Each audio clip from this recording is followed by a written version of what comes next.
So you may have to deal with a problem where you are asked to determine what set of reagents you need to convert a reactant into a product or set of products. So you should be familiar with each of the reactions we talked about on Tuesday and Thursday of last week. Some reactions you should know the mechanism for, others not necessarily. So feel free to ask me about any reaction if you're not sure whether from the study guides you need to know a mechanism for a specific reaction or not. So let's get into this one here. Please speak up or message in the lecture text channel if you have any questions or if I'm going too fast or anything like that. So one reaction we learned is where we convert an alkene into a diol. A diol has two alcohol groups. And specifically, if we add the two OH groups across the double bond, we get a 1,2 diol. Or a diol where the OH groups are on adjacent carbons. So we said there's two ways to make a diol, one of which will give me anti-addition, where the two OH groups that are added across the double bond add to positions that are anti with respect to one another, where one has a dashed wedge and one has a solid wedge. The enantiomer here would look like the same thing, except this one would have the solid wedge and this one would have the dashed wedge. So both of these are anti, so we can do anti-addition, or we can do syn, where the two groups that are added across the double bond both have solid wedge or both have dash wedge. So the enantiomer here would have the two OH groups with both solid wedges, right? So it's syn if the groups are pointing in the same direction spatially versus an opposite direction spatially, which is anti. So how do I do these reactions? Well, the syn one, you don't need to know really much about the mechanism for that. Just the reagents. So the osmium tetraoxide was the reagent we focused on most to add two oxygens across the double bond. So you should know a little bit about how that works. You don't need to know the mechanism, but if the compound has a pi bond, that means it's going to be flat in that area. So the osmium, which is going to have 4 oxygens attached to it, is going to come in and form both sigma bonds to these carbons at the same time that the pi bond breaks. So there are lots of steps in this mechanism, but it's the first step, the only one you need to know anything about, the first step that controls the stereochemical outcome. So one of these oxygens would attack, the pi electrons would come out to the other oxygen, and the osmium would accept this pair of electrons. So since both oxygens add across that pi bond at the same time, they have, they're right next to one another here. They have to come down on the same side as flat pi bond, either both from the top, giving the two oxygens that are attaching there, one would still be bonded to the osmium, solid wedges, or both dash wedges. And then the rest of the mechanism, which we don't need to worry about the details for, is going to remove the osmium and complete the product by making those OH groups. So that's if I want syn addition, I need a reagent that will add both oxygens at the same time, so they're forced to add on the same side of the pi bond.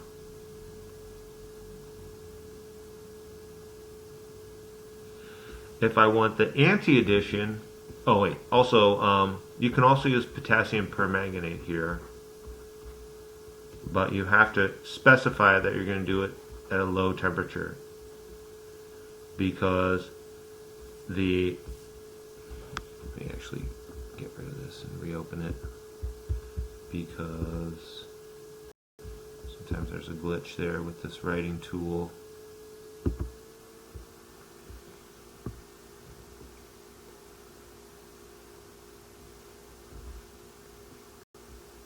And it won't erase if I don't reopen it. So if I use the potassium permanganate, it's a very similar process. I just have manganese here instead of osmium. So I can use either of those reagents to add the two oxygens, syn addition across the pi bond. This one has to be cold specifically because the manganese tetraoxide, or the permanganate, is more reactive. And once the oxygens add across here, if the temperature is high enough to promote side reactions, then these OH groups will be converted into CO double bonds. And if the temperature is high enough, there's another reaction where that can even break, and you can convert that into the next stage of oxidation, where you get a carboxylic acid on both of those carbons. So if we want to avoid the CO double bond and breaking of the carbons that used to have the pi bond to make carboxylic acids, we want to avoid that. That's why we need the cold temperature. Increasing the temperature will provide the activation energy necessary to produce the products, and then to react the product with another unit of permanganate to continue oxidizing to higher levels of oxidized carbon. So if we're just trying to make a diol, we obviously want to avoid that, and we want to keep the temperature low. Alright, so if we want to do the anti-addition, what do we need here? Well, the set of reagents we talked about here is a two-step process. MCPBA or RCO3H. So those two basically mean the same thing. So I'll just point that out. MCPBA stands for metachloroperbenzoic acid, and that is a peroxy acid. The RCO3H is a generic way to show a peroxy acid. So if you see the structure looking like this, or the formula looking like this, those mean the same thing. They're peroxy acids. Metachloroperbenzoic acid is MCPBA. That's a specific example of that, where the R group is a aromatic ring that has a chlorine here, which we'll talk about next semester as being the meta position with respect to this other group. So on an aromatic ring, if groups are 1 and 3 with respect to one another, or 3 carbons away, that's what meta means in that context. So a peroxy acid generically or specifically metachloroperbenzoic acid are common reagents that will convert this. So this is step 1, using these conditions, that will convert it into an epoxide, where an oxygen will connect through a 3-membered ring, and since the pi bond is flat, that could happen on either side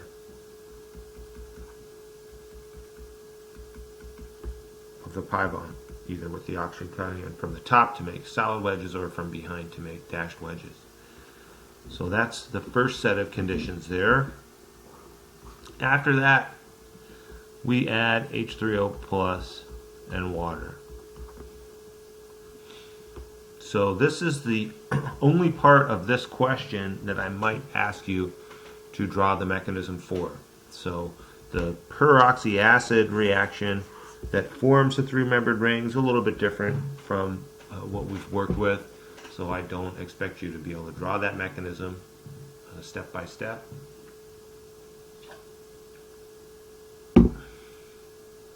But the reaction with H3O plus and water you should be able to draw, so you can take both of these or either of them. And what would happen there is the oxygen would first pick up a proton from the H3O plus.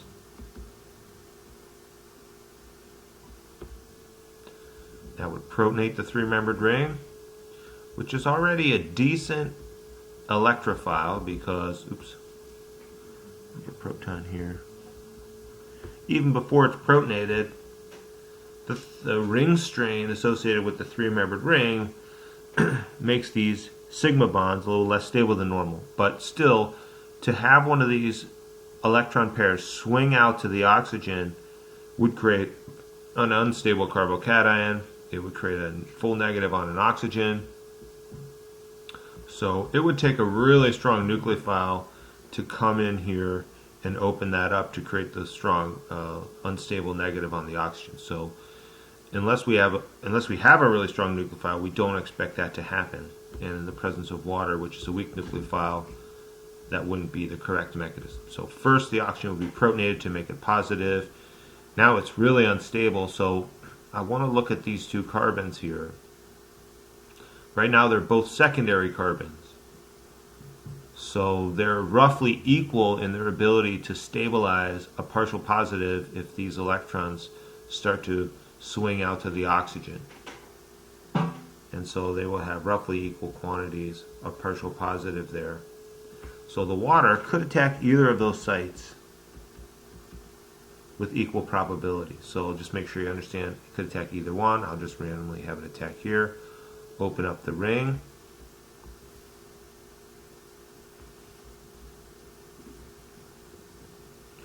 So since this oxygen has a dashed wedge, it's already occupying the space behind the paper or screen. So the water would have to come in from the front to push that out. So this is that one step that we said was kind of like an SN1, but it's also kind of like an SN2.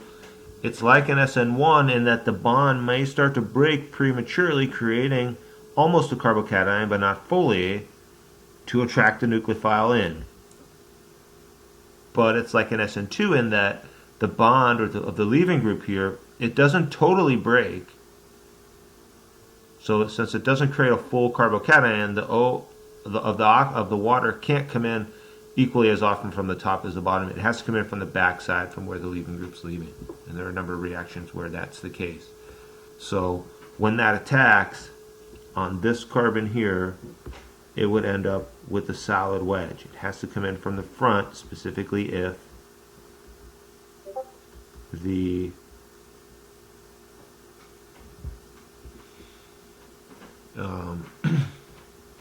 leaving group is positioned behind. And then this bond right here, we didn't do anything to, so that would still be there. And that's an OH group. And so then to complete the anti-addition, I just have to deprotonate here, and that regenerates the acid catalyst. So a water would pick up this proton, electrons would stay behind, and that would regenerate the H3O plus to go back and start another reaction, and it would give the anti-diol formed from that alkyne. Questions about that?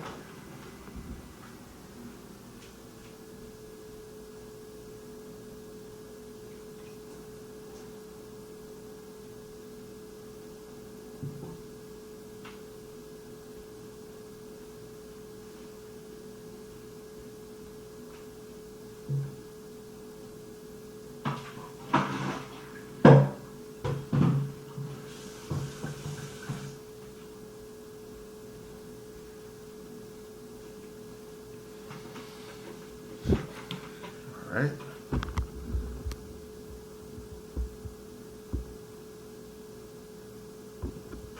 Alright, so here's another type of problem you might have to deal with. This is more of a synthesis problem where I'm asking you to come up with a reactant to make a product, and I'm giving you some conditions. So I want you to start with a dihalide that has a maximum of 4 carbons and figure out what steps are necessary to convert that into the given product. So in a situation like this, I recommend that you, and as we said when we covered this initially, a lot of practice is usually necessary here to get good at these, but sometimes you got to start from the end and work your way backwards. So the reason I say that is if I'm only allowed to start with 4 carbons and I'm trying to make a product that has 5 carbons, I have to work backwards or forwards to a point where there's a reaction I can use to add an additional carbon to the carbon skeleton. And so far there's only one way we've talked about.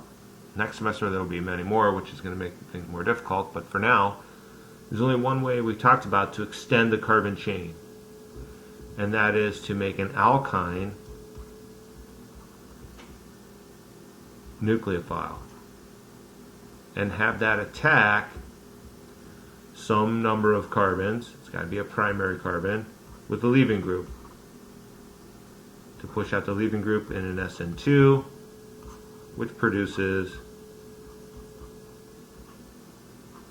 so I'll just make this R prime because we could have 2 different R groups connected there. So that's how we make a new carbon-carbon bond.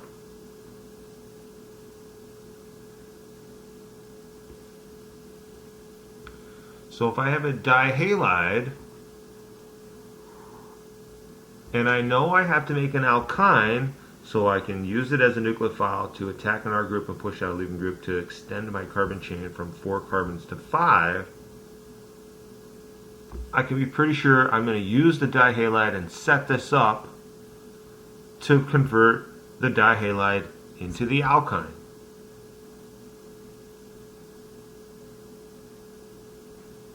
So I'm going to start with a 4 carbon molecule, and I'm going to put the 2 halides on the end. I'm specifically doing that so that I can convert that into an alkyne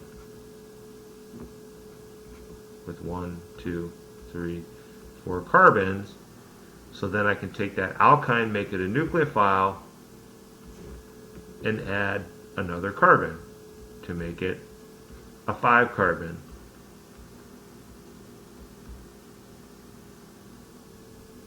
alkyne. So I need to know that that is possible.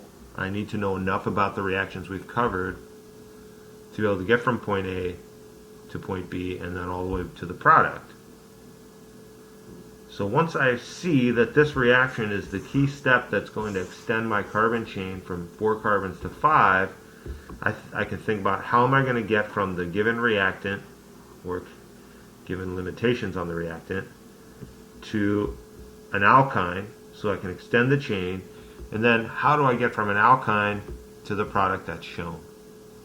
Once I've made a 5 carbon chain, how do I manipulate the functional groups to get the alkyne into a different dihalide? And how do I get the correct stereochemical outcome? So I really should also put an enantiomer here, because I'm not going to be able to control which side the bromines add there. I can control whether I get anti or syn addition for these bromines. So I can get these 2 products, and I can avoid getting this set of products. But I have to have some familiarity with the reactions we've covered, obviously, to be able to come up with that. Is there a reaction we talked about where 2 halides can be added to adjacent carbons in a syn addition outcome. Anyone familiar with anything that can do that?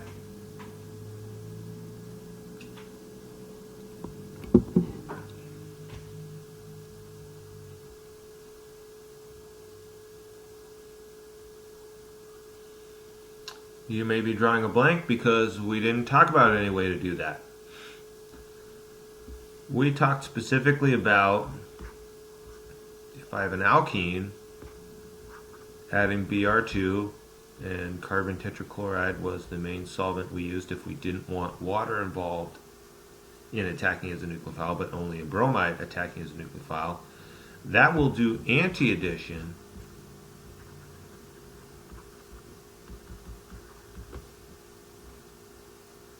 and that works, if you recall, where this three-membered ring forms. The pi bond attacks, the bromine attacks back, this acts as a leaving group. That produces a three-membered ring, either above or below the ring. Can't control which, above or below the plane of the carbons. As long as I don't use a solvent to connect as a nucleophile, which carbon tetrachloride really can't, I'm likely to have the Br minus that acted as a leaving group in the first step to attack. It could attack either one of these carbons since they're both secondary with equal likelihood. If it attacks one, it has to come in from behind since this other bromine is blocking the front. That will give me this product. If it attacks the other side, it still has to come in from behind since the bromine is blocking the front, and that will give me this product. So either way, I get an anti-addition across this pi bond. So how can I possibly form these products? Can anyone think of how that would work?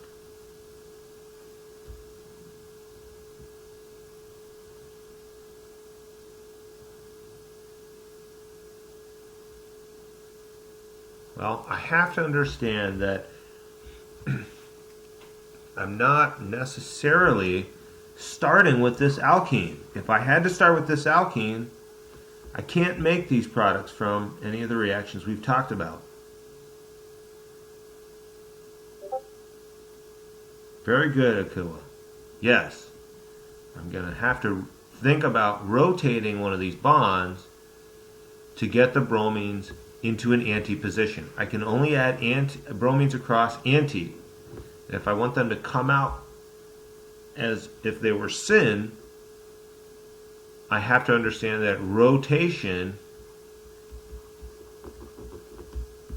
of this bond between these two carbons would make them look anti, right? So if I rotate this, they're syn in this rotation, but if I rotate that bond so that this ethyl group, carbons 4 and 5, flips down into the plane, this bromine will still be where it was. I'm not rotating that.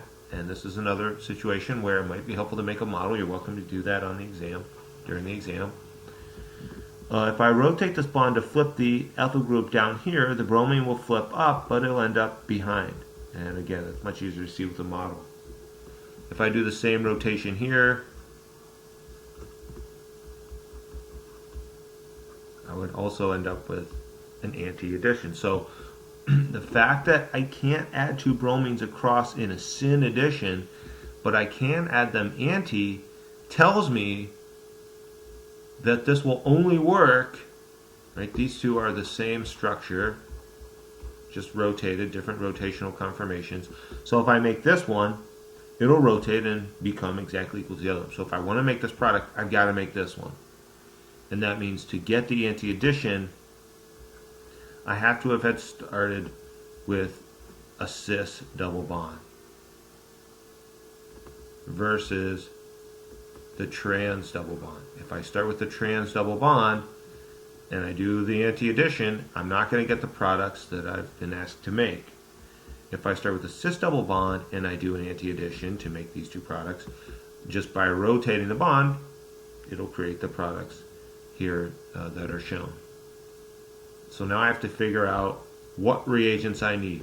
I need reagents to start from my dihalide to make an alkyne. I need reagents to convert the alkyne with 4 carbons into one with 5. I need to then be able to convert the alkyne into a cis alkene and then do the addition across that pi bond, the anti-addition, to make the desired product here, which is the same as the ones up there through rotation. And so this is a tricky problem, but it's not far off from what you might have to deal with. So you definitely want to be practicing these and thinking about, if you get stuck during the exam, maybe making a model and rotating things around to see if that'll help you with perspective. But really, mostly comes down to being familiar with the reactions and having worked with them enough and enough examples for your brain to kind of recognize these patterns and kind of help you land on the proper reactions to get from point A to point B. So if I'm starting with the dihalide, what do I need to make an alkyne? NaNH2 is a good option. That's the strong base that the book focused on most in order to eliminate the 2 bromines. So once one of these hydrogens rotates into an anti-periplanar position to this bromine, the NH2 would pick off the proton, push the electrons in, push out the other bromine. So I need excess here. I need excess because I need to do 2 eliminations to go from a sigma bond to making 2 pi bonds in addition to that. So I would use excess NaNH2. That would pick off a proton, push electrons in, push one leaving group out. If I have more of that, I'll pick off the second proton, push those electrons in, make another pi bond, push the other leaving group out once it rotates anti-periplanar to the first hydrogen. That would give me this alkyne. But if I use excess, since this base is so strong, it will also pick off this proton and leave these electrons behind. So really, just after that first step, and this proton is also removed, I have a 4-carbon nucleophile with a full negative formal charge on that alkyne carbon. Hey, just so you know, Morty was playing around in your pot full of water a little while ago. Yeah. I just wanted to let you know. Okay, well, I can wash the dishes. I know, I'm just messing with you. That's fine. No, I'm just playing around with you. No one cares. It's fine. Okay. Alright, so we've got this alkyne with the negative charge. That's what we wanted, to add the other carbon. So in the second step, we just need to add 1 more carbon. So we just have a methyl group bonded to some kind of leaving group, like a bromine or an iodine or a chlorine or something like that. So that would be the second step.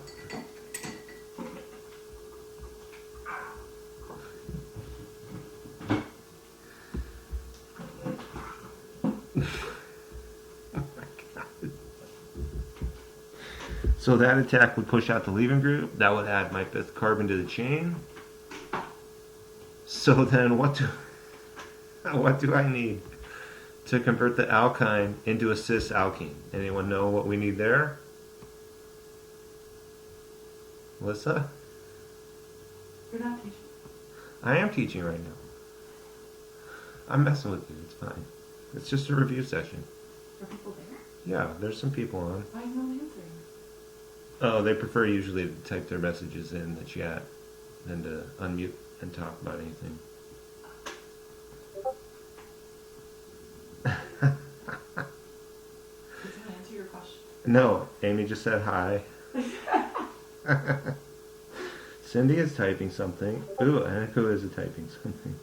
Cindy says, we take review very seriously around here. Aniko said, no, we don't. Alright, well, so to get from the alkyne to the cis alkene, we can use H2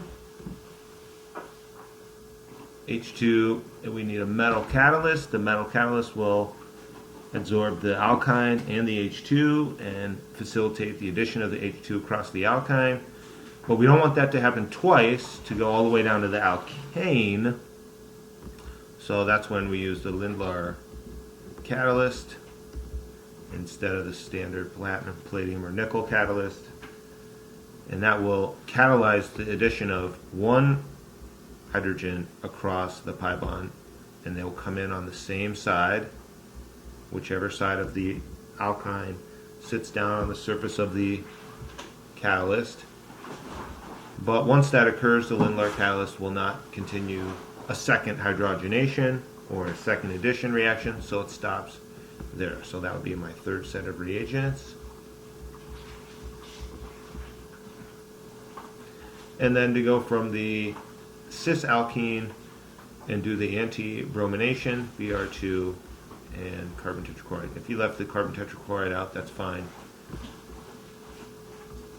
If you just write Br2, as long as you don't write water, then that implies you're adding two bromines across that double bond.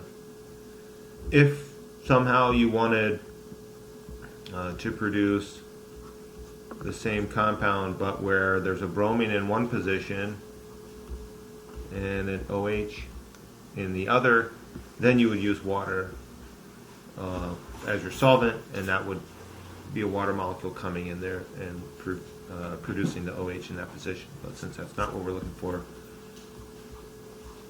CCl4 would be a common solvent to use for that reaction. So that's a 4-step synthesis. So you may have to deal with any synthesis up to 4 steps.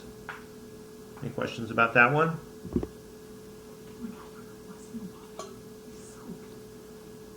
Yeah, he was. I have a question. Yeah, go ahead, Kristen. For the second step, you have an iodide attached. Does it matter which halogen we choose then? Not really, especially on paper. So in a practical lab situation, since the methyl group is so small and it doesn't create very strong London forces, methyl chloride and methyl bromide might have really low boiling points. So you might worry about evaporation. I'm not even sure. Methyl chloride might even be a gas at room temperature.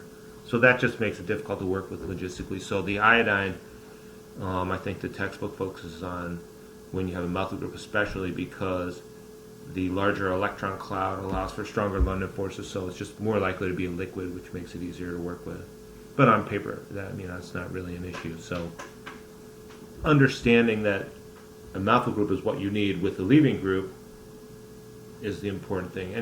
Any good leaving group that you put there, it doesn't even have to be a halide. It could be a sulfonate. Any really good leaving group would be a fine option.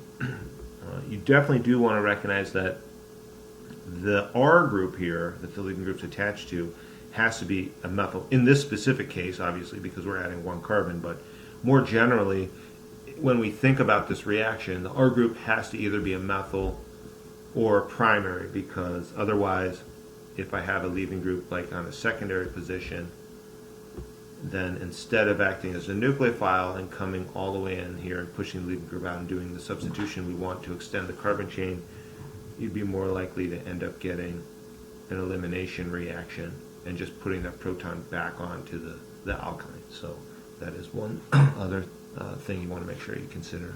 Good question. Any other questions so far?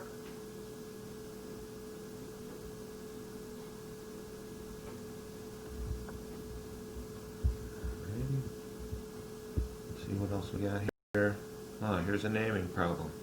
So we talked about alkynes last week.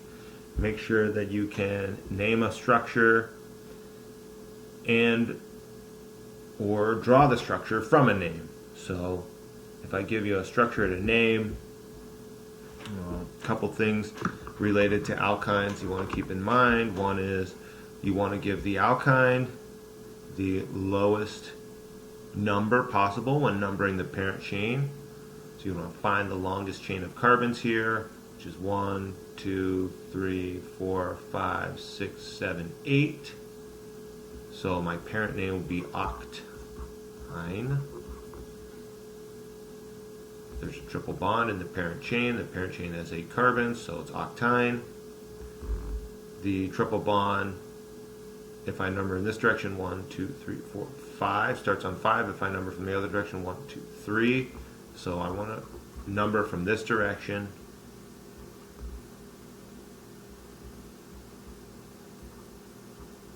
To give the alkyne the lowest number I can. And then obviously I would name the substituents. There's a substituent on carbon 5 and one on carbon 6. So on carbon 5 we have a cyclopent. So one common mistake students do make sometimes is, for some reason, when students see a cyclo substituent, a ring, they often will put the A and E suffix on that incorrectly, right? So I'm only putting the A and E suffix if that's my parent, but the parent has to include the triple bond. So it's not a parent, it's a substituent, and the substituent should always have a YL suffix if it's a carbon group. So that's a cyclopentyl on carbon 5, and on carbon 6 I have bromo. And that's it. Those are my only substituents, so I would just put things together. 6 bromo, 5 cyclopentyl, keeping in mind the difference between B and C alphabetically determines what order I write them in. And then for this part, just to remind you, you could do 3-octyne or oct-3-ine.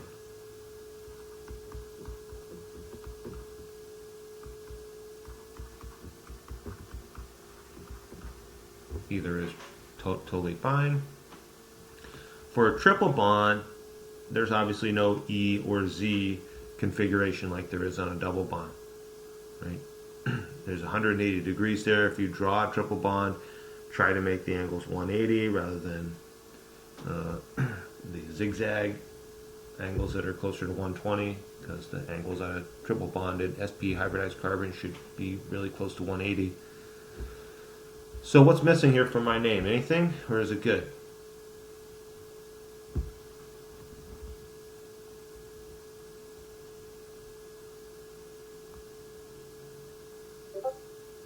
Good. Chiral centers.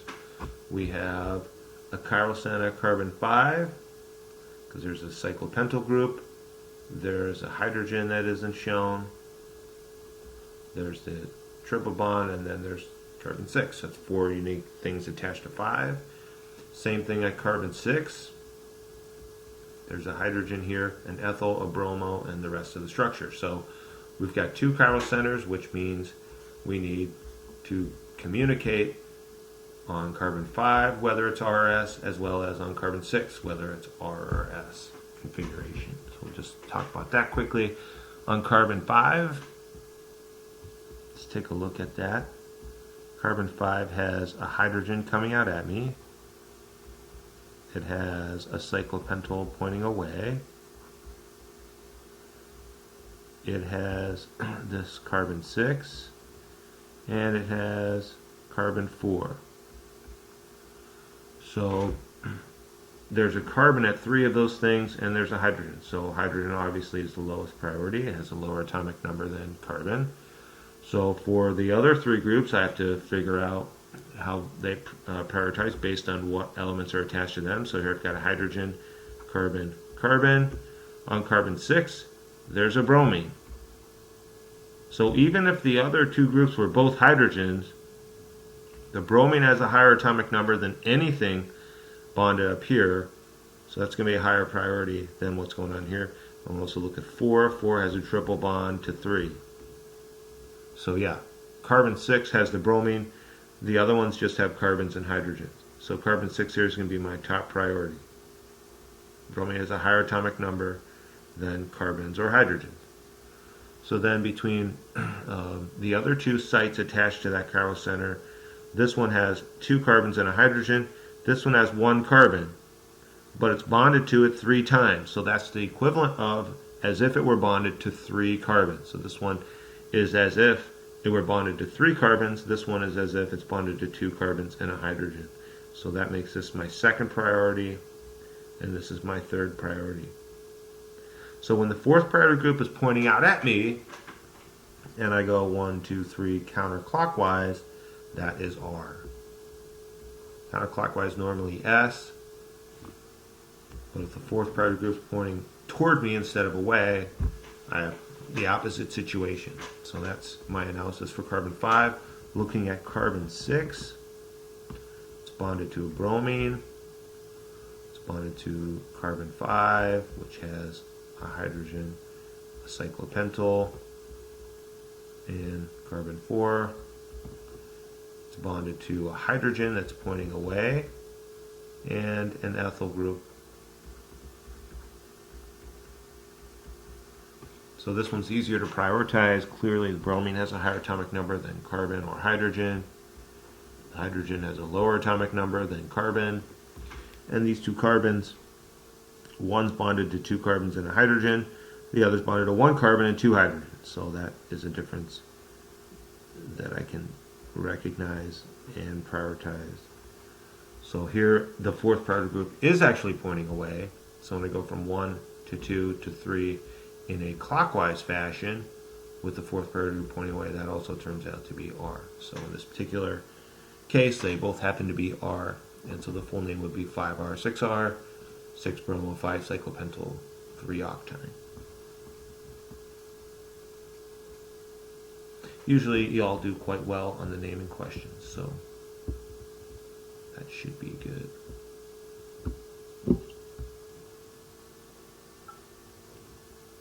Okay, here's another type of question that you'll sometimes see, which is more of kind of a flow chart, where you've got to fill in the blanks here.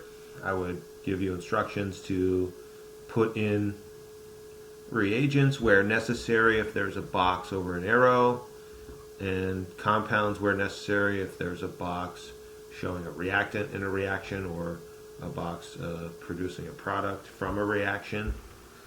And so this kind of fill in the blank situation is a challenge, especially in a situation where you have a product and you have neither the reactant nor the reagents. It could be a variety of different things to make this product. So I wouldn't start here to try to figure out what I need to put in to make this product. I might start here where I have the reagents and the product, and I'm just looking for what I must have started with to make that. Or maybe something here where if I know the product and the reactant, I only need the reagents. I just have to be familiar enough with what conditions are necessary to do that reaction. So wherever we want to start, what is terpbutyl? What is terpetoxide used for? Right, so terpetoxide looks like this. The potassium is just a spectator counterion. It's the terpetoxide that's the reactant. What does it do? It's a strong base, so it should pick off a proton, and specifically we use it because of its large sterically hindering terpbutyl group. We use it to specifically pick off protons that will produce the Hoffman product or the less stable pi bond due to sterics, right? So to make this pi bond here, we're assuming that we started with an alkyl halide and this base was used to pick it off, right? So just think about how this alkyne could be made.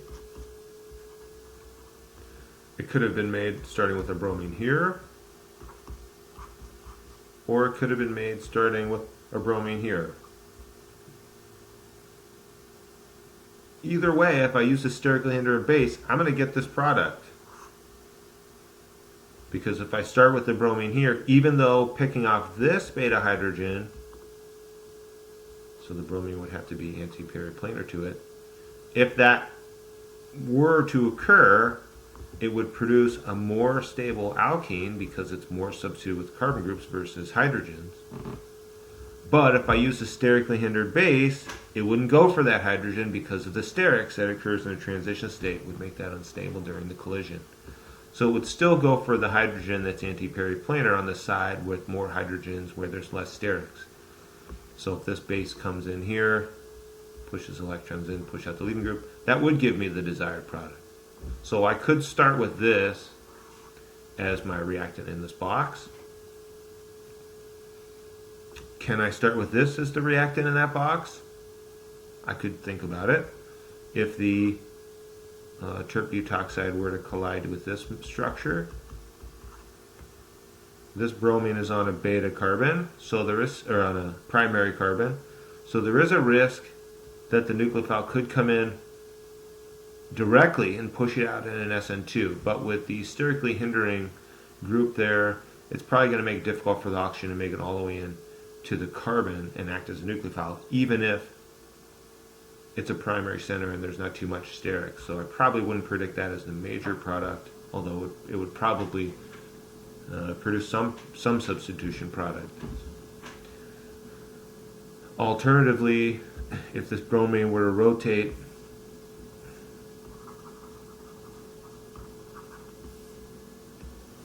so it were down here, which it could easily do,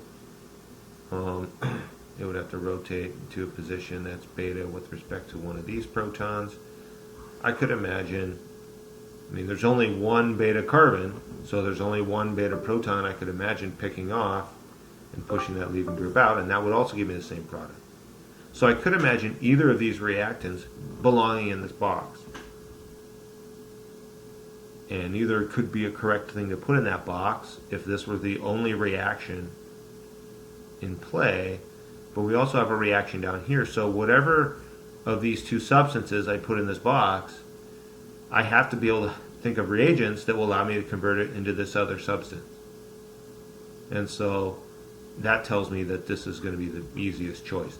If I put this substance, let's call this B and call this one A. If I put B down in this box, it's going to be difficult for me to come up with one set of reagents that will be able to convert B into this alkene over here. So I'm going to put A in this box, specifically with the bromine having a solid wedge, because that way the terpetoxide can pick off this proton and give me the alkene where I want over here. But since there's also a beta proton that's anti-periplanar to the leaving group on the other side, I can also make the alkene on the other side. I just have to use a less sterically hindered base. So maybe a methoxide or an ethoxide or even a hydroxide would be a reasonable option there. So maybe I could just put methoxide, I could put the sodium counterion if I want. If you leave out the counterion, since it's just a spectator, that's fine, it's not a big deal. So since this base is less sterically hindering, it will go through a lower energy transition state if it collides here, because sterics isn't really an issue, and that would push these electrons in, push out the leaving group, and during that collision it'd start to form a more stable pi bond that's more substituted, so that would happen more often, and that would give me this as my major product. Right? So this is a Zaitsev-Hoffman situation where I use either a sterically hindered base or a not sterically hindered base to control the regiochemical outcome of an elimination of an alkyl halide. Any questions about that part?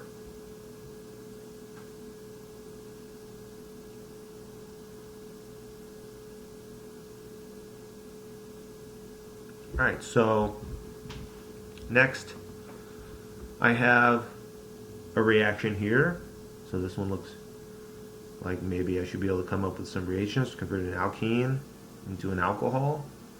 So again, to help you with these, what I highly recommend is draw in the hydrogens so you can see what elements actually have to be added across this double bond.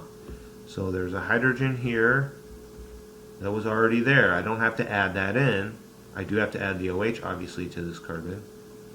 And what's happening here is there's no hydrogen to begin with, but now there is one. So I do have to add a hydrogen to this carbon, and I have to add an OH to the other carbon. I want to add an OH and a hydrogen. So there's a few different sets of reagents to do that. If I have an alkene, and I want to add an OH and a hydrogen, that's a hydration.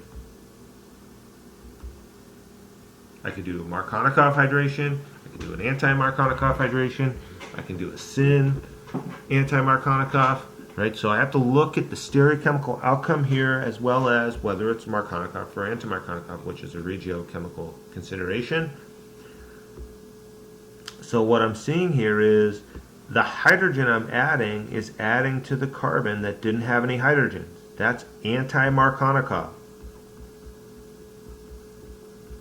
It's not necessarily anti with respect to the stereochemistry, but the regiochemical outcome is the new hydrogen's not adding to the same carbon that had the most hydrogens to begin with. It's adding to the carbon that had fewer hydrogens to begin with. That's anti-Markovnikov. So to do an anti-Markovnikov hydration, especially one where the groups I'm adding across the double bond have a syn addition because they're both solid wedges or both dash wedges in the enantiomer, that's a syn addition. That is where I need the hydroboration reaction. So BH3 and THF in one step, and then to clean that up, hydrogen peroxide and NaOH.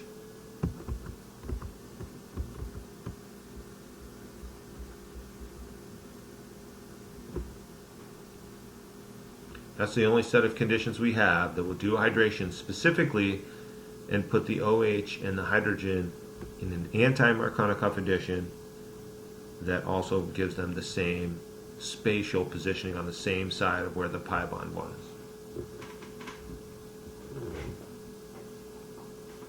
Alright, so let's take a look over here. So once I do the elimination here and make this compound, how do I convert the alkene into an alkyne? Well, the first thing I want to do here is to make sure that I have an idea of what's happening to the carbon chain. So just to make sure, I've got 1, 2, 3, 4, 5, 6 carbons, and then later 1, 2, 3, 4, 5, 6 carbons. So I'm not changing the carbon skeleton. I'm just converting an alkene into an alkyne. So how do I do that? Well, the alkene has to undergo a bromination to put 2 leaving groups on so that I can use a base to then remove both leaving groups and do 2 eliminations. So here, basically the idea is I'm going to do an addition. Oops. I'm going to do an addition across that pi bond to produce a dibromo product. The point of that is to add 2 leaving groups so that I can do 2 eliminations, eliminating 1 leaving group and a hydrogen from this carbon to produce 1 pi bond, and then eliminating the hydrogen and leaving groups that are still anti-periplanar with respect to one another to produce the second pi bond, which is the alkyne. So to do the addition reaction, to put the 2 bromines on there, I could do a Br2 in carbon tetrachloride. That will do the addition, put the 2 bromines on there. Then to eliminate both of them, I would use excess NaNH2. So we need a strong base and something that's going to only act as a base, so we'll always go for the beta protons, push out the 2 leaving groups to make the alkyne. But if I use excess of it, it's also going to pick off this proton. So I would use water in a 3rd step to provide a proton to be put back on there and make the alkyne. So you should definitely know how to get from an alkene to an alkyne through this 3-step process. So what's going to happen then if I react this alkyne with these conditions? What does this set of reagents do to a reaction to an alkyne? Well, the sulfuric acid and water are hydration conditions. It's not the hydroboration, it's the Markovnikov hydration conditions. And the mercury sulfate is a catalyst that helps that work. So basically, since I've already got a hydrogen here, and I'm using Markovnikov hydration conditions, I expect to add another hydrogen there and an OH to the other carbon. So basically what's going to happen here is carbon 4 is going to have an OH added to it, and carbon 5 is going to have a hydrogen added to it.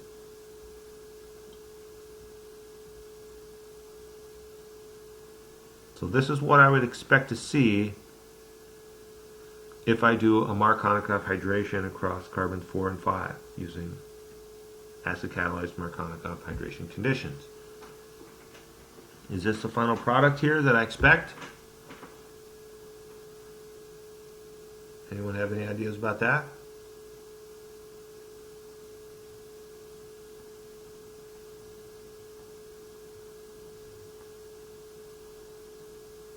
Well, if you can notice that this grouping is an enol, you'd hopefully see that this isn't what this is going to end up looking like. The acid is going to catalyze the tautomerization of that enol and convert it into a ketone. So that would actually be the product I would put in that box after the enol rearranges to produce the ketone.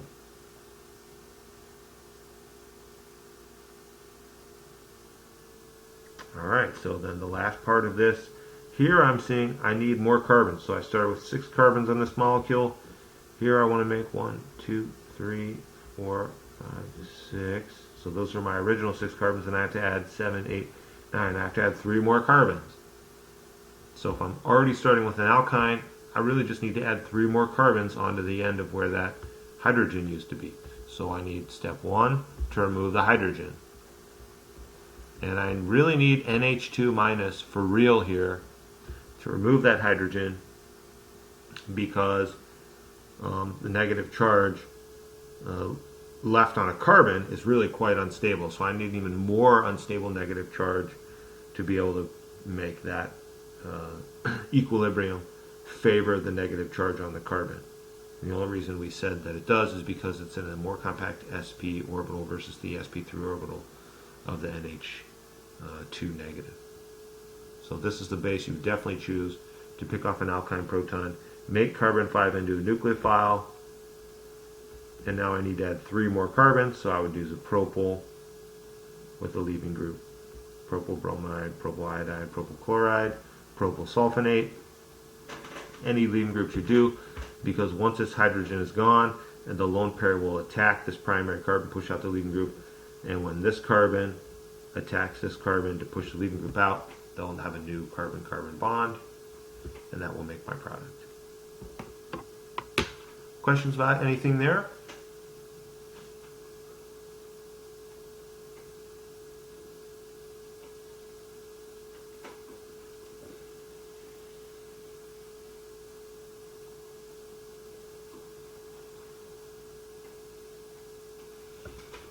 Alright, so those are often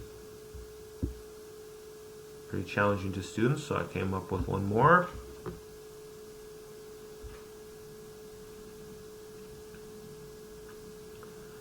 So here we have a few other reactions. So we're kind of starting off similarly. Here I've got sodium counterion with my terpetoxide, but I still have the oxygen bonded to a terp-butyl group. It's still a strong base. The sodium is there as a spectator. What's this? Butanol, or terp-butanol. Terp-butanol. So that means that's just really the solvent. So in the last example, I didn't show the solvent because it's not involved in the reaction. But the solvent I would almost definitely select with this base is specifically terp-butanol. And the reason for that is because this is a pretty strong base. If it reacts with the solvent, I don't want that base to be neutralized. But since it's such a strong base, it's really hard to prevent it from reacting with anything that's protic. So the advantage of using the conjugate acid of the base as my solvent, because the base, I can't use this as my solvent, it's got fully charged particles. It would be a solid, right? The fully charged particles would stick together. in the solid state, so I need a liquid solvent to get everything to facilitate movement and collisions. So if this oxygen were to pick off this proton, the electrons stay behind, this would just become the base, and this would become the solvent. So they're basically just changing roles. And so I'm not losing the base that I have. I have an oxygen with a negative. Even if it picks up a proton, I still have an oxygen with a negative.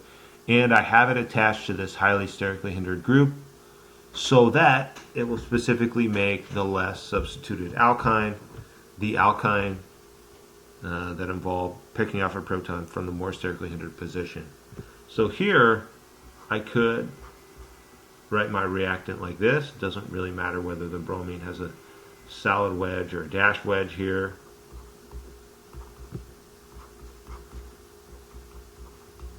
Or I could even just put the bromine on the end. And so I want to make sure I still have 5 carbons. In my reactant, right? Because this is not changing the carbon number of carbons in the chain in this reaction. If it's a sterically hindered base, it should pick off the hydrogen that's more available. That's anti-periplanar to the leaving group. So I can start with either of these as my reactant, or I could start with this, because this is a nice situation where there's only one set of hydrogens that are even beta to the leaving group. So the risk with this is a terbutyl might come in as a nucleophile, but since it's still sterically hindering, it's probably minimal. Most of the time it would just go for whichever proton rotates anti-periplanar to the bromine, push the electrons in, push the bromine out, and I should get the pi bond there. So really there's 3 potentially correct answers that you could put in this box that when treated with terpetoxide would create this 1-pentene. So that's step 1. Step 2, what do I need to add bromine across that double bond?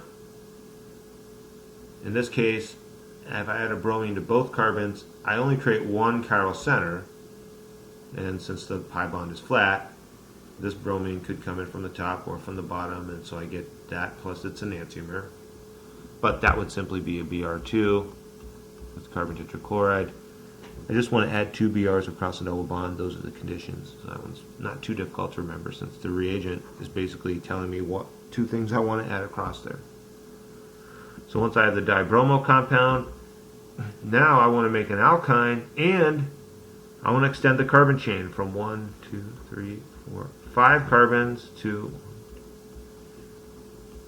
6, 7, 8. I want to add 3 more carbons. So this is basically what we just did at the end of the last flowchart type problem, which is to start with a strong base that will eliminate both leaving groups and 1 hydrogen from each carbon to push out the leaving groups to make the alkyne, and then excess of that will also pick off this proton here and make the alkyne into a nucleophile, so I can have it attack a 3 carbon chain with a leaving group. Just put Lg because it could really be any leaving group there, and that would add those 3 carbons, right? So step 1, do 2 eliminations and a proton transfer to make carbon 5 into a nucleophile. Step 2, and that's why I need excess, I need to do all of that with multiple moles of NH2 per mole of reactant. And then in the second step, that nucleophilic site with a lone pair on carbon 5, which would now be a part of an alkyne, would attack here, push out the leaving group, and add those 3 more carbons to the chain. So once I have an alkyne, if I want to add 2 more bromines across and an anti-addition, this would be another instance where Br2 and carbon tetrachloride could work.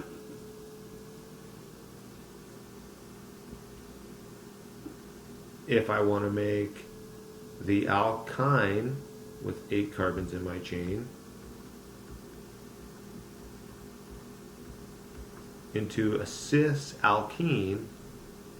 Why is this cis? Because I've got 2 identical groups here on carbons 4 and 5, just to draw them in, hydrogens. I've also got 2 identical propyl groups, so when the identical groups are on the same side of the pi bond, that's definitely a cis configuration. So if I want to make a cis alkene from an alkyne, we looked at that reaction. That's when I use hydrogen in the Lindlar catalyst. Now we'll have two hydrogens across the same side and then stop. If I want to make this alkyne or alkene trans instead of cis, that's when I use either sodium or lithium in its neutral state, so it has an electron to donate, and ammonia is the solvent there.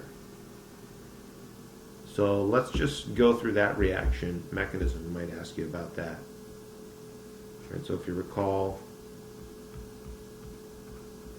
we said what would happen here first is the sodium would donate an electron here, which would, we use the barbed fishhook style arrow to show the movement of one single electron.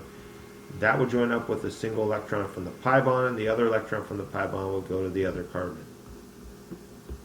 So this arrow here is not indicating the sodium's coming in, it's just indicating the sodium's losing the electron. And I want the sodium to be without that electron, because then it'll take on a positive charge and complete its noble gas configuration.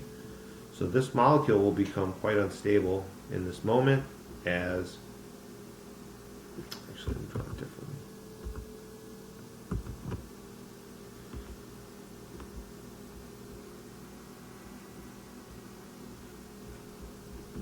As the lone pair here lone electron here joins up with one from the pi bond to form a lone pair, and the other electron from the pi bond becomes a free radical.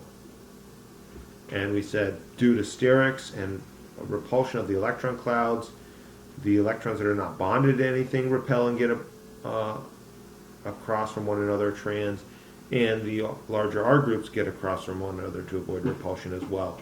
And so that's why we end up with the trans pi bond here after this reaction is done. So then the NH3, which is both a solvent and acting as an acid, even though it's an extremely weak acid, it's more stable to put a negative on this nitrogen than here on this carbon. So this will pick up a proton and create a negatively charged nitrogen. So just to point out, there's a huge difference between Na and NH3 versus NaNH2. This already has a negative on the nitrogen and a positive on the sodium. So the sodium's a spectator. Here the sodium is definitely not a spectator, right? It has a free electron it needs to donate to complete its noble gas configuration. It's the main thing that's getting this process started, so make sure you understand the difference there. So when this nitrogen loses a proton, it's going to become negative. Now the proton's going to be sitting there right here, but this free radical is still here. That's unstable. So another sodium will donate another electron in there to join up with that one. And the sodium won't be bonded there because the whole reason it does that is to make its noble gas configuration. So it will end up with an Na plus. And that creates another negative.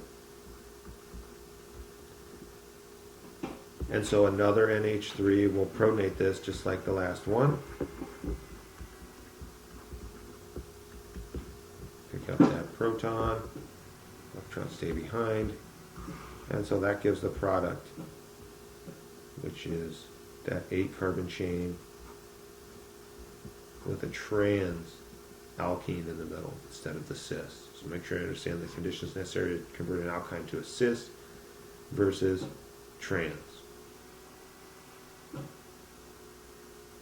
So then finally I have a trans alkene. I want to add an OH and a Br across the two carbons that used to have a pi bond.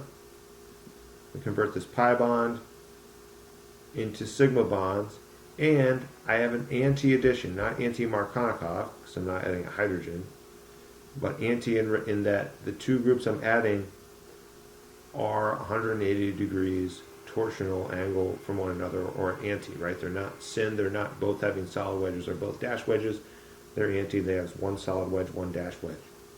So how do I do that? That's when I use Br2 and H2O. So let's just go through that mechanism real quick. I might ask you about that one as well. So one thing I might do, if I give you a problem like this that has this thing where you fill in all the blanks, I might pick out one or two of the reactions and ask you to draw the mechanism. So if I ask you to draw the mechanism for the last step here, which would be step 8, you would start by showing the Br2 react with the alkene, and that's where the alkene picks up one bromine, it uses its own pair to attack back, and the other bromine leaves. I think that's where we get the 3-membered ring. So this bromine, since this is flat, could come in on the top or the bottom. I'm just going to draw it from the bottom for a change of pace. And that's a bromonium ion.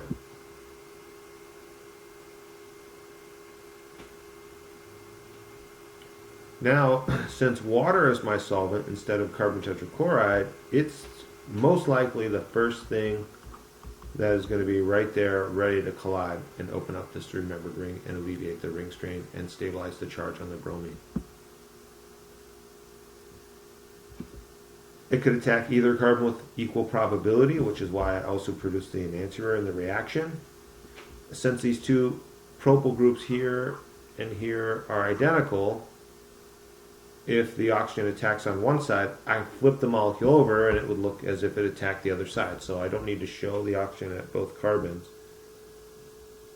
If the oxygen attacks this carbon, just flipping the structure over like a pancake would make it look like it's coming off the other carbon. So either way, the oxygen is going to attack her. It is going to have to attack from the front though, because the back side, given that I've shown the bromine with the dash wedge, is occupied with the bromine. So it has to come in from the front.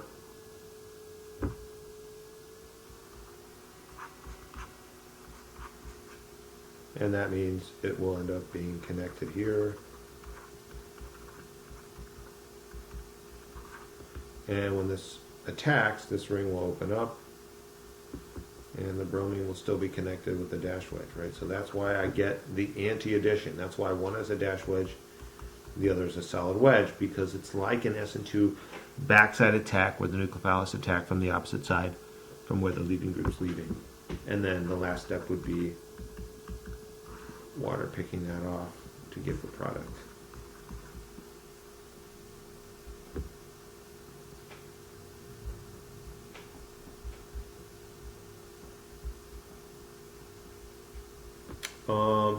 Any questions about that?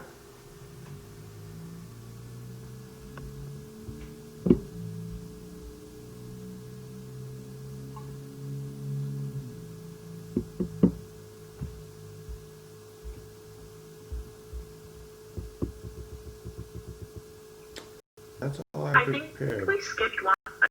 Did I skip a question? I think we skipped part of it. Oh, I'm sorry. Yeah, we didn't do step 4. I'm sorry. There's so much clutter on here. I didn't see it. Yeah, let's. Yeah, we got to do this one here. So, what's this 9-BBN? What is that? Well, that's a borane reagent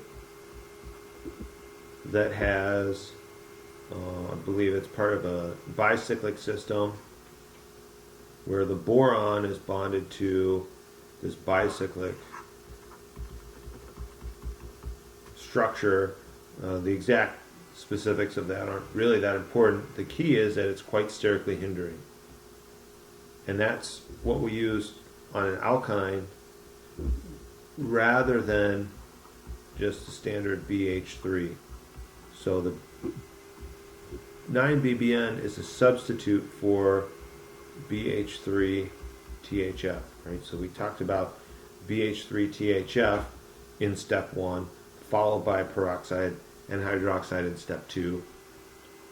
And that will convert an alkene into the Anti-Markovnikov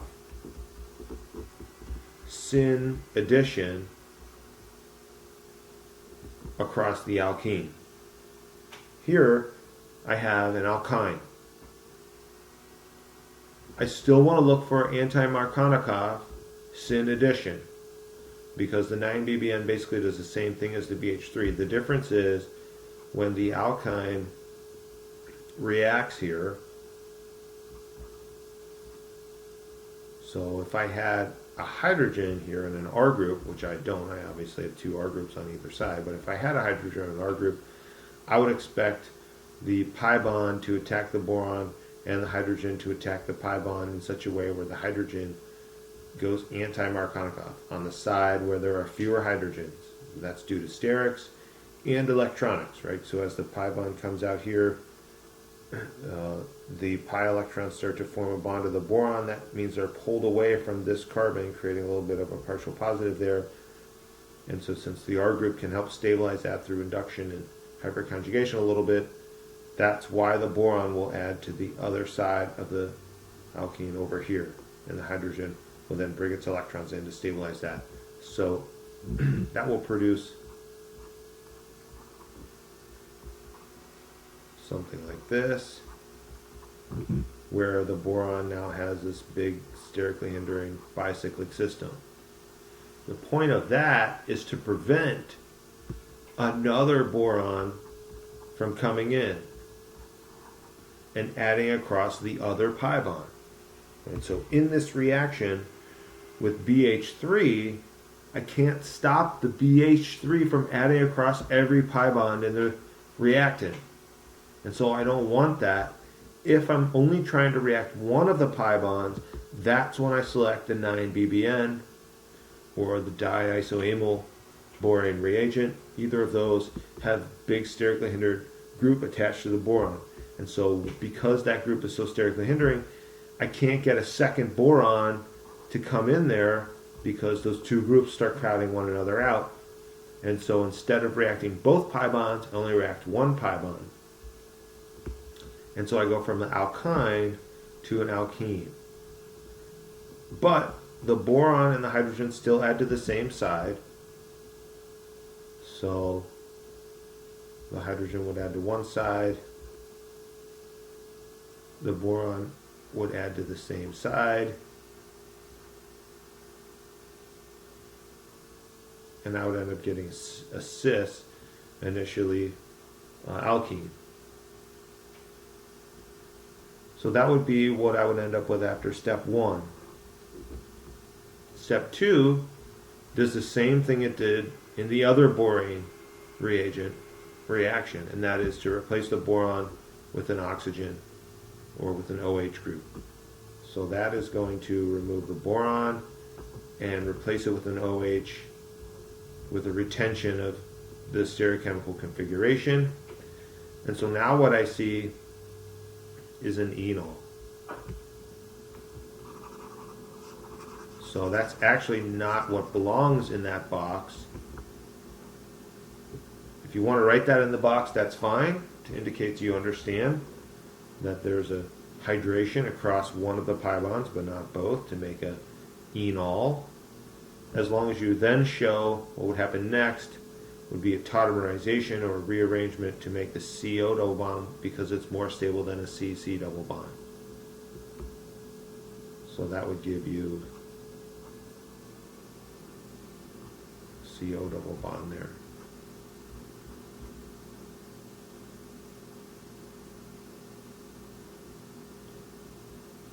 So it's still 8 carbon chain with the CO double bond on carbon 4. Now initially this alkene is symmetrical, so I don't really have anti-Markovnikov or Markovnikov, right? We were saying here, if one side of the alkene had a hydrogen and one had an R group, the boron would add to the side with the hydrogen would add to the side with the R group. But in this particular example, they're both sides of the alkene have an R group, and both of those R groups are identical. So there's no way that this borane reagent would have any preference for putting the boron on carbon 4 versus 5. And ultimately it doesn't matter, because if the oxygen goes on 5 and the hydrogen goes on 4, which is what we did to get this product, it ultimately results in the same product we would get as if the hydrogen went here and the boron, which would eventually be replaced with the oxygen, went there, because that would just be putting the oxygen on the next carbon over, which is the same, just flipping the structure, right? These two structures are just pancake version of one another. So they're the same. I don't need to draw both of them. if they're the same exact molecule, I just need to draw the molecule one time. And that would be the product for that reaction. Thank you for mentioning that, Kristen. Any questions about that or anything else?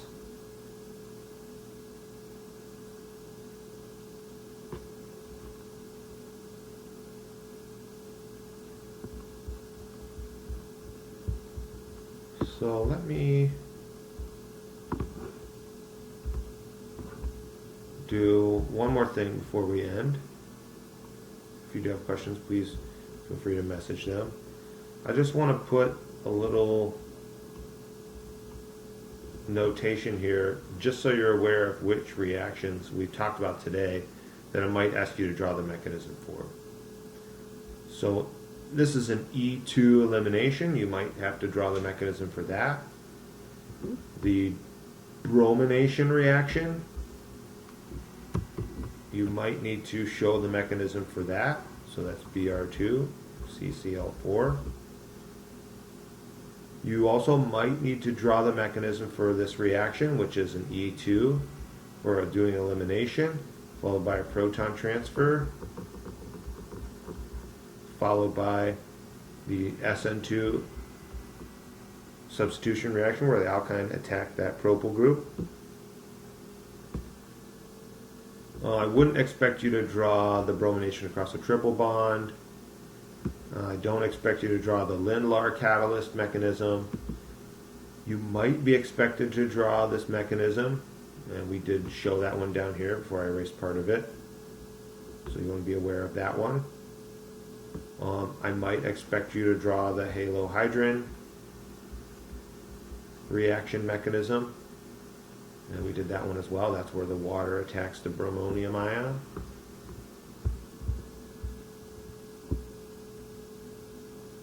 In this reaction here, in E2 elimination, I might expect you to draw the mechanism for that.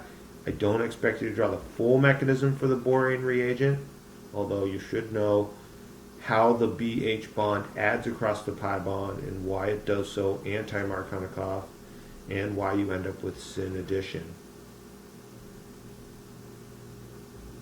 I might expect you to do a bromination, followed by elimination, followed by a proton transfer. I might expect you to show that mechanism step by step, as well as this one. I wouldn't expect you to draw the full mechanism for the hydration of the alkyne.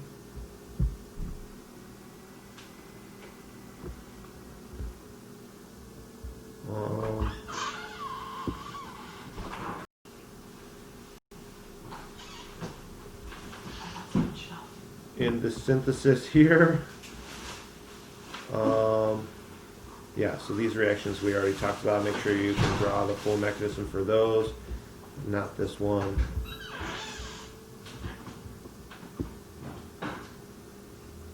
And you don't have to draw the full mechanism for the osmium tetraoxide or the potassium permanganate reaction. You should know that both oxygens add across a double bond at the same time, and that's why you get a syn addition. But there are lots of steps to that mechanism, which you definitely don't have to know. You don't have to know the NCPBA mechanism, but you should be able to draw the mechanism for the opening of the epoxide with H3O plus and water. So once you have an epoxide going through the proton transfer nucleophilic attack steps to get to the anti-diol product.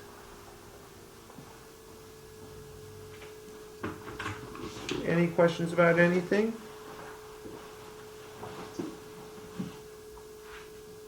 Do you like the refill bottle?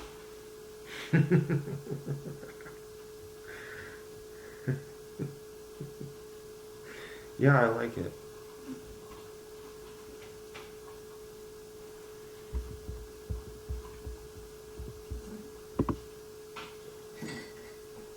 All right, y'all. Well, I hope y'all have a great Thanksgiving, and everyone does so in the safest way possible, so no one comes back with any COVID during finals week or anything like that.